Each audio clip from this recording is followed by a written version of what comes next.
যে কেন এত হাত জোর টাইপের বিষয় কেন? তার কারণ অনেক ধান্দা আছে। আদানি ঝাড়খণ্ডের গোড্ডায় শুধু বাংলাদেশকে বিদ্যুৎ সাপ্লাইয়ের জন্য একখানা প্ল্যান্ট বানিয়েছে এবং পশ্চিমবঙ্গের ওপর দিয়ে তার তার যায়, যেখানে পশ্চিমবঙ্গের বাঙালি তার প্রতিবাদ করেছিল। শেখ হাসিনা যখন ছিল তখনও বিদ্যুৎ যেত, আদানি পয়সা পেত। শেখ হাসিনা পড়ে গেছে, হিন্দু বাঙালি আক্রান্ত হচ্ছে, এখনো বিদ্যুৎ যাচ্ছে, আদানি পয়সা পাচ্ছে। যেটা আমার আগে গর্গবাবু বললেন পররাষ্ট্রনীতির কথা, সে পররাষ্ট্রনীতিকে জলাঞ্জলি দিয়ে আমরা যে মন্তব্য দেশপ্রেমিকের সংজ্ঞা তুলতে চাইছি সেটাও আমাদের জন্য কাম্য নয়। কিন্তু গর্গবাবু একটা জায়গায় স্কিপ করেছেন। আমাদের বাংলার ওপর দিয়ে নিয়ে যেতে গিয়ে আমাদের বাঙালি জাতি, আমাদের ফারাক্কার বাঙালি আম চাষিদেরকে, লিচু চাষিদেরকে মমতা ব্যানার্জির পুলিশ দিয়ে পিটিয়ে তাদেরকে এক প্রকার ঘরের মধ্যে বন্ধ করে রেখে বাংলাদেশে আদানিরা বিদ্যুৎ কিভাবে নিয়ে যাবে তার ব্যবস্থা করে দিয়েছে। এটা কিন্তু বলেননি, আমাদের বাঙালিদের উপরে হয়েছে এটা। এই প্রশ্নটা আমরা বারবার রাখতে চাইছি যে কেন ভারত সরকার শক্তিশালী ভাবে তার বিদেশ নীতিকে পরিচালনা করছে না? কেন ইন্টারন্যাশনাল অ্যামনিস্টিকে আমি ইনভলভ করতে পারছি না? কেন আমি জেনারেল অ্যাসেম্বলিতে গিয়ে মানবাধিকার লঙ্ঘনের প্রশ্নটাকে সামনে আনতে পারছি না? আন্তর্জাতিক যে বড় বড় ফোরামগুলো আছে, ইউরোপিয়ান ইউনিয়ন থেকে শুরু করে একটার পর একটা যে সংগঠন আছে সেগুলোকে ব্যবহার করতে পারছি না। এখানে আদানি আম্বানি কার বাড়ির ছাদের উপর দিয়ে কোন তার চলে গেছে এটা আলোচনার বিষয় নয়। মনে রাখবেন যে আজকে এখানে এই নদিয়া জেলায়, আমি কারোর নাম বলে কাউকে অস্বস্তিতে ফেলছি না, কারণ কোনো রাজনৈতিক ব্যক্তিত্ব তারা নন। এখানে তারা সৎভাবে ব্যবসা করেন, যাদের 500 কোটি টাকার বেশি, আপনাদের কল্যাণীরও একজন মানুষ আছেন, তার মধ্যে কয়েকজনের টাকা বাংলাদেশে ইনভেস্ট করা।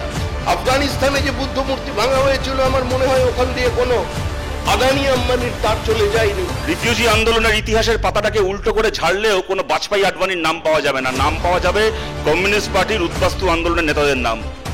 আমাদের দেশে একমাত্র আদানি আর অভিষেক ব্যানার্জির সম্পত্তি ছাড়া আর কিছুই বাড়ছে না। আমি প্রথমেই গোটা আলোচনার, গোটা বিতর্কের মূল সুরটা গেঁথে দেওয়ার জন্য গর্গ চট্টোপাধ্যায়কে ডেকে নেব। গর্গই আমাদের প্রথম বক্তা। আমি একজন পশ্চিমবঙ্গের বাঙালি, আমি এটা নিয়ে কি করতে পারি? আমরা সকলে যে আমি প্রশ্নটা করি, নিজেদের প্রশ্নটা করি। ভারতীয় সংবিধানে বিশ্বাস করি আমরা, বাঙালির রক্তে স্বাধীন এই ভারত, তাই এই সংবিধান আমাদের কাছে পবিত্র। এই সংবিধান অনুযায়ী যে কোনো পররাষ্ট্রের সাথে আমাদের সম্পর্ক নির্ধারণ করে কেন্দ্রীয় সরকারের পররাষ্ট্র দপ্তর, অর্থাৎ কেন্দ্রীয় সরকার। আমাদের নানা ইচ্ছা থাকতে পারে, ইন্টেনশন, কিন্তু সেটা অ্যাকশনে পরিণত করার সম্পূর্ণ দায়িত্ব কেন্দ্রীয় সরকারের। তাই আমরা পশ্চিমবঙ্গের বাঙালি চেয়েছিলাম এই কেন্দ্রীয় সরকারের দিকে। এই জানুয়ারি মাসে এই ডিসেম্বর মাসে 4 ডিসেম্বর আমি তখন দেখলাম প্রণয় বর্মা, সে হচ্ছে ভারতের রাষ্ট্রদূত বাংলাদেশে এই মুহূর্তে, যখন সারা পশ্চিমবঙ্গের বাঙালি আলোড়িত যে কি হচ্ছে বাংলাদেশে, ভারত সরকার কিছু করছে না কেন, ট্রেড বন্ধ হোক, পিস কিপিং ফোর্স পাঠানো হোক, এই ধরনের দাবি উঠছে, তখন প্রণয় বর্মা রাষ্ট্রদূত, এবং অবশ্যই আমলাদের নিজস্ব কোনো ভয়েস থাকে না, তাদের সরকার তাদের যা বলতে বলে তারা মাউথপিস মাত্র, স্পোক্সপারসন মাত্র, তিনি বললেন বাংলাদেশে দাঁড়িয়ে বাংলাদেশের ফরেন মিনিস্ট্রির সঙ্গে মিটিং করে যে ভারত বাংলাদেশ সম্পর্ক একটা বহুমাত্রিক ব্যাপার, এটাকে শুধু একটা ব্যাপারে রিডিউস করাটা বোধহয় ঠিক হবে না। আহা, প্রণয় বর্মা হিন্দু বাঙালি নন। প্রণয় বাংলার সরকার, প্রণয় বর্মাকে অর্ডার দেওয়া সরকারের কাছে হিন্দু বাঙালি হিন্দু কিনা বা বাঙালি মানুষ কিনা, এটা আমি ভারতের কথাটা আমরা তো ঘরে ঢুকে মারার কথা শুনছিলাম এখানে ঘরে ঢুকে বললাম তোমরা ঘরে মারো, আমরা বহুমাত্রিকভাবে হাতজোড় করব। কেন হাতজোড় করছে ওরা তো মনে হতে পারে যে কেন এত হাতজোড় টাইপের বিষয় কেন? তার কারণ অনেক ধান্দা আছে। কি ধান্দা? এই মুহূর্তে এই যে আলো জ্বলছে, বাংলাদেশেও আলো জ্বলছে। আদানি ঝাড়খণ্ডের গোড্ডায় শুধু বাংলাদেশকে বিদ্যুৎ সাপ্লাইয়ের জন্য একখানা প্ল্যান্ট বানিয়েছে এবং পশ্চিমবঙ্গের ওপর দিয়ে তার তার যায়, যেখানে পশ্চিমবঙ্গের বাঙালি তার প্রতিবাদ করেছিল। শেখ হাসিনা যখন ছিল তখনও বিদ্যুৎ যেত, আদানি পয়সা পেত। শেখ হাসিনা পড়ে গেছে, হিন্দু বাঙালি আক্রান্ত হচ্ছে, এখনো বিদ্যুৎ যাচ্ছে, আদানি পয়সা পাচ্ছে। হিন্দুরা আক্রান্ত, তীব্র ভারত বিরোধী একটা মনোভাব সেখানে পোষণ করছে নানা গোষ্ঠী সেখানে। কিন্তু ভারতীয় আদানি, হিন্দু আদানি, তার কোনো ব্যবসায়িক ইনস্টলেশনে বিন্দু মাত্র আঁচড় পড়েনি। এবং এই বর্তমান কেন্দ্রীয় সরকারের সময় আমরা দেখলাম আম্বানি বাংলাদেশের রূপপুরে পরমাণু প্রজেক্ট বানাচ্ছে। পরমাণু প্রজেক্ট। আমরা দেখলাম উর্দু সাম্রাজ্যবাদের বিরুদ্ধে হিন্দু মুসলমান নির্বিশেষে পূর্ববঙ্গের বাঙালি সংগ্রাম করে পাকিস্তানকে লাথি মেরে সরিয়ে যে বাংলাদেশ বানিয়েছিল, সেই বাংলাদেশে এই বর্তমান কেন্দ্রীয় সরকার ঢাকা ইউনিভার্সিটিকে পয়সা দিয়েছে উর্দু ভাষা প্রসারের জন্য। ভাবতে পারেন? এবং $5 বিলিয়ন লোন দিয়েছে। চট্টগ্রাম পোর্ট ব্যবহার করছে, যার অদূরেই চিন্ময় কৃষ্ণ দাস একখানা জেলে বন্দী। বাংলা পক্ষ কি চায়? বাংলা পক্ষ চায় যে IPKF যেরকম শ্রীলঙ্কায় গেছিল, যেরকম ট্রেড বন্ধ করে দেওয়া হয়েছিল নেপালে, সেই রকম ট্রেড বন্ধ হোক, কোনো বাণিজ্য চাই না। এবার দেখে নেব বিধানসভার সেই তরুণ বিধায়ক নওশাদ সিদ্দিকীকে। বাংলাদেশে সংখ্যালঘু হিন্দুদের উপর অত্যাচার নিয়ে আমরা এমন কিছু মন্তব্য আবার আমাদের দিক থেকে করে ফেলছি, যেটা আমার আগে গর্গবাবু বললেন পররাষ্ট্রনীতির কথা। সে পররাষ্ট্রনীতিকে জলাঞ্জলি দিয়ে আমরা যে মন্তব্য দেশপ্রেমিকের সংজ্ঞা তুলতে চাইছি, সেটাও আমাদের জন্য কাম্য নয়। এখন আসা যাক বাংলাদেশের বিষয়ে। শুভেন্দুবাবু আমি দেখলাম পেট্রোপোলে গিয়ে খুব চিৎকার করলেন, বাংলাদেশে সবজি পাঠাবো না, কোনো রকম ভাবে আমরা ট্রেড করব না। ভালো কথা। সবজি কারা উৎপাদন করে? যাদের পশ্চিমবাংলায় এই মুহূর্তে মাসিক গড় আয় বিলো 7,000, তাদের ফসলটা বাংলাদেশে না যায়, সেই জন্য আমরা চিৎকার করলাম। একবারের জন্য বললেন না যেভাবে বিদ্যুৎ আমরা আমাদের দেশ থেকে প্রাইভেট কোম্পানি একজন কর্পোরেট বাংলাদেশে দিচ্ছে, ওটা যদি আমরা এই মুহূর্তে বন্ধ করে দিই, হয়তো অর্ধেক বাংলাদেশ অন্ধকারে ডুবে থাকবে, সেটাকে বন্ধ করব। আর গর্গবাবু বললেন এই বিষয়টা, কিন্তু গর্গবাবু একটা জায়গায় স্কিপ করেছেন। আমাদের বাংলার উপর দিয়ে নিয়ে যেতে গিয়ে আমাদের বাঙালি জাতি, আমাদের ফারাক্কার বাঙালি আম চাষিদেরকে, লিচু চাষিদেরকে মমতা ব্যানার্জির পুলিশ দিয়ে পিটিয়ে তাদেরকে এক প্রকার ঘরের মধ্যে বন্ধ করে রেখে বাংলাদেশে আদানিরা বিদ্যুৎ কিভাবে নিয়ে যাবে তার ব্যবস্থা করে দিয়েছে। এটা কিন্তু বলেননি, আমাদের বাঙালিদের উপরে হয়েছে। এটা ক্ষতিপূরণ দিয়েছে বলবেন 60,000 টাকা গাছ পিছু। আমিও জানতাম না, ছুটে গিয়েছিলাম আমি, সেখানে গিয়ে জানতে পারলাম এক একটা গাছ প্রায় 60, 70, 100 বছর বেঁচে থাকে, তাকে ফল পাওয়া যায় গাছ থেকে। এক বছরেই তারা 30 থেকে 40,000 টাকার কেউ লিচু পায় বা আম পায়। তাহলে 60,000 টাকা তাদেরকে ক্ষতিপূরণ দিয়ে সেই বাঙালিদের গাছগুলোকে কেটে বাংলাদেশে বিদ্যুৎ নিয়ে যাচ্ছে, বাঙালিদের উপরে দমনপীড়ন হচ্ছে। হয়তো সেই সময় গর্গবাবুরা দেখেও না দেখার ভান করেছিলেন। আমাদের বাংলাদেশ নিয়ে কেন্দ্র সরকারের নীরবতা কিন্তু আমাদেরকে অনেক ভাবাচ্ছে। কেন্দ্র সরকারের নীরবতার জন্য আমার মনে ক্ষোভ থাকলেও সবটা বলতে পারছি না, কারণ আমি এমন বক্তব্য এমন দিয়ে ফেলবো না, বাংলাদেশের গিয়ে বা বাংলাদেশের বিদেশ মন্ত্রী ইন্টেরিয়াম গভর্নমেন্টে যারা আছেন এসে আমার দেশের যদি জবাবদিহি করে, পররাষ্ট্রনীতির বাইরে যদি আমার কথা হয়ে যায় বা আমার দেশের বক্তব্যের বাইরে যদি কথা হয়, যদি জবাবদিহি করে, নওশাদ সিদ্দিকীর মাথা হেঁট হবে না, আমার দেশের মাথা হেঁট হবে। আগে আমি মনে করি দেশ আমার সবার ঊর্ধ্বে। তাই আমি আশা করব, অনেকে বলে যার এক ফোনে ইউক্রেন রাশিয়ার যুদ্ধ বন্ধ হয়ে গিয়েছে, বাংলাদেশে হিন্দুদের উপর অত্যাচার হচ্ছে, এটা বন্ধ করা দরকার। জোর গলায় তার মুখ থেকে আমরা শুনতে চাই। এবার ডেকে নেব সেই অধ্যাপক বিশ্বনাথ চক্রবর্তী মহাশয়কে। এই প্রশ্নটা আমরা বারবার রাখতে চাইছি যে কেন ভারত সরকার শক্তিশালীভাবে তার বিদেশ নীতিকে পরিচালনা করছে না। আমরা তো এর আগে দেখেছি যে সাম্প্রতিক 6 মাস আগে কানাডাতে মানে যখন পাঞ্জাবের উগ্রপন্থীদের একটা অংশ, খালিস্তানিদের একটা অংশ যখন বিচ্ছিন্ন করবার চেষ্টা করেছিল, ভারত সরকারের সাথে একটা সম্পর্ক বিঘ্নিত করবার চেষ্টা করেছিল, তখন কিন্তু যে কঠোরভাবে নরেন্দ্র মোদী সরকার সেখান থেকে ডিপ্লোম্যাটদেরকে বের করে নিয়ে চলে এসেছিল, এখান থেকে বিতাড়িত করে দিয়েছিল, একটা কঠোর ডিপ্লোমেসির মধ্য দিয়ে কানাডাকে শিক্ষা দেওয়ার চেষ্টা করেছিল। কেন সেটা বাংলার ক্ষেত্রে হবে না? কেন বাংলাদেশের ক্ষেত্রে হবে না?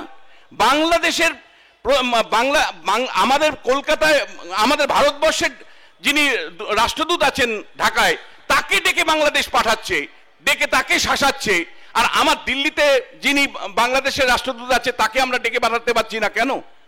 আমাদের প্রশ্ন এটাই যে কেন একের পর এক মানবাধিকার লঙ্ঘিত হচ্ছে, কেন নরেন্দ্র মোদীর সরকার মানে আন্তর্জাতিক সংস্থাগুলোকে ব্যবহার করছে না?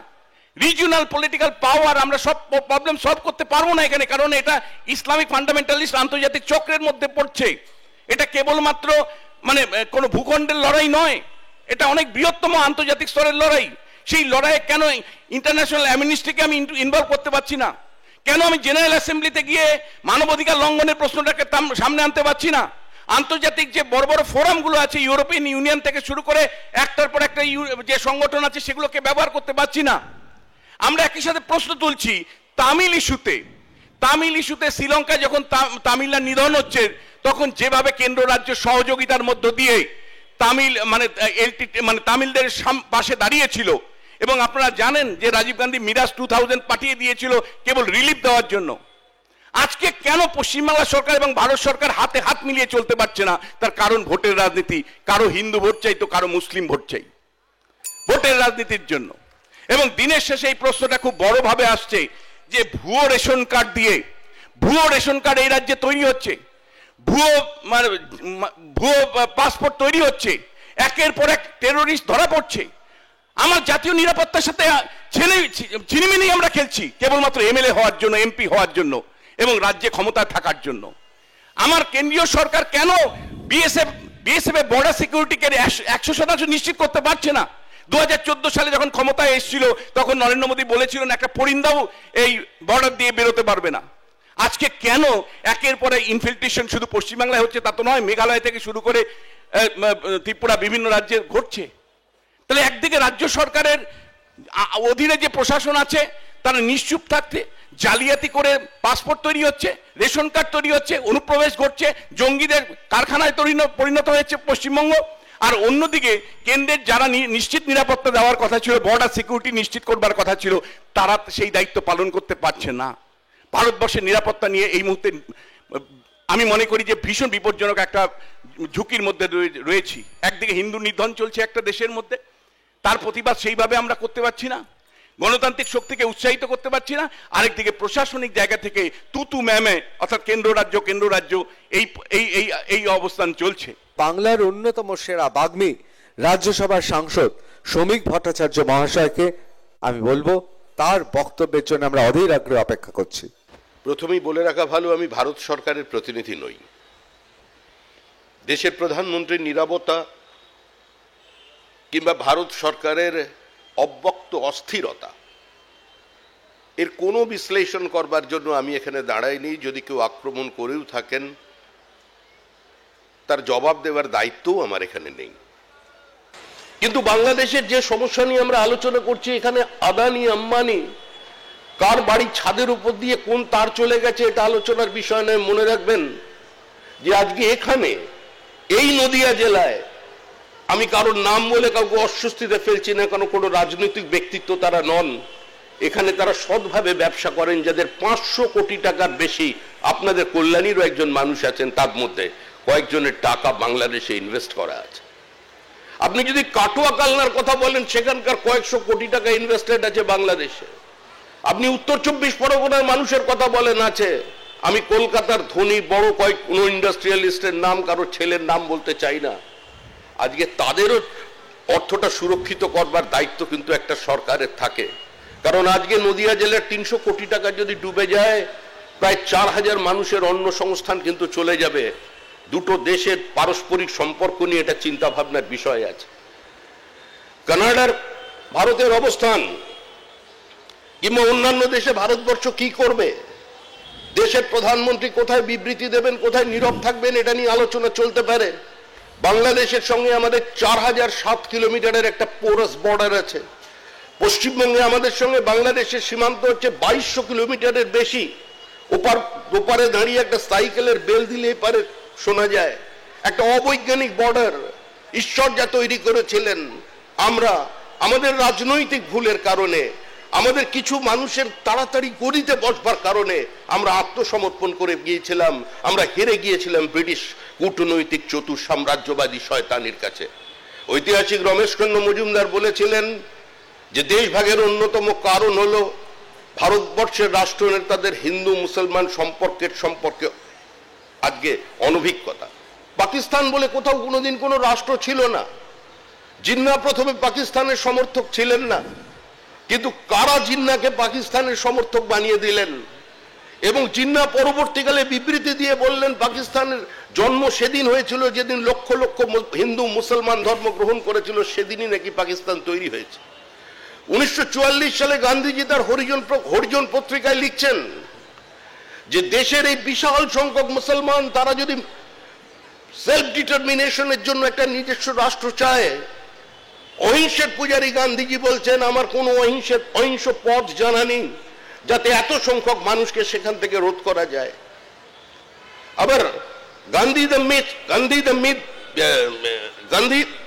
Myth behind the veil of a mist, barrister Niharendu Dutta মজুমদারের বইতে তিনি লিখছেন যে 1944 সালের জুলাই মাসে আজকে জিন্নার মালাবার হিলসের বাড়িতেই পাকিস্তান তৈরি হবার সমস্ত ব্যবস্থা হয়ে গিয়েছিল। তো এই নিয়ে বিতর্ক চলতে পারে, কিন্তু এই মুহূর্তে ব্লক ভোটের রাজনীতি, সংঘবদ্ধ হিন্দু ভোটের রাজনীতির এটা কোনো কারণ নেই। আফগানিস্তানে যে বুদ্ধ মূর্তি ভাঙা হয়েছিল, আমার মনে হয় ওখান দিয়ে কোনো আদানি আম্বানির তার চলে যায়নি। We are living in a global village. একটা সময় ছিল আমরা দরজা জানলা বন্ধ করে বেঁচে থাকতে পারতাম। আমাদের কলেজ জীবনে আমরা বামপন্থীদের বক্তৃতা শুনেছি যে 0.45 রুবল ইকুইভ্যালেন্ট টু $1, কিন্তু সেই গর্বাচেবের সময় গ্লাসনোস্ট পেরেস্ট্রোইকার পরে যখন আমরা সোভিয়েত ইউনিয়নকে টুকরো টুকরো হতে দেখেছি, কোথায় দাঁড়িয়েছিল সেই সোভিয়েত ইউনিয়নের অর্থনীতি? আমি এবার ডেকে নেব শতরূপকে। শতরূপ ঘোষ। যেদিন বাংলায় বামপন্থীরা 7-এর দশকে ভিয়েতনামের মুক্তি সংগ্রামের পক্ষে মিছিল করছিল, সেই দিনই গোটা বাংলা জুড়ে বামপন্থীরা উদ্বাস্তু আন্দোলন করছিল, ইউসিআরসির আন্দোলন করছিল। গোটা বাংলা জুড়ে বাংলাদেশ থেকে আসা উদ্বাস্তু হিন্দু মানুষের জন্য রিফিউজি কলোনি তৈরি করছিল গোটা বাংলা জুড়ে। আর কেউ করেনি। রিফিউজি আন্দোলনের ইতিহাসের পাতাটাকে উল্টো করে ঝাড়লেও কোনো বাজপেয়ী আডবাণীর নাম পাওয়া যাবে না, নাম পাওয়া যাবে কমিউনিস্ট পার্টির উদ্বাস্তু আন্দোলনের নেতাদের নাম। শ্রমিকদা বললেন এর আগে বলার সময় যে কথাটা ভারতের সীমানা বাড়বে, যেমন এক সময় শুনতাম যে অভিষেক জেলে যাবে, পিসি গ্রেপ্তার হবে। 2022 ডিসেম্বর মাসের নাকি 12 তারিখ, 14 তারিখ আর 20 তারিখ বাংলা তৃণমূল সরকার ভেসে যাবে। কি হলো? আমাদের দেশে একমাত্র আদানি আর অভিষেক ব্যানার্জি সম্পত্তি ছাড়া আর কিছুই বাড়ছে না।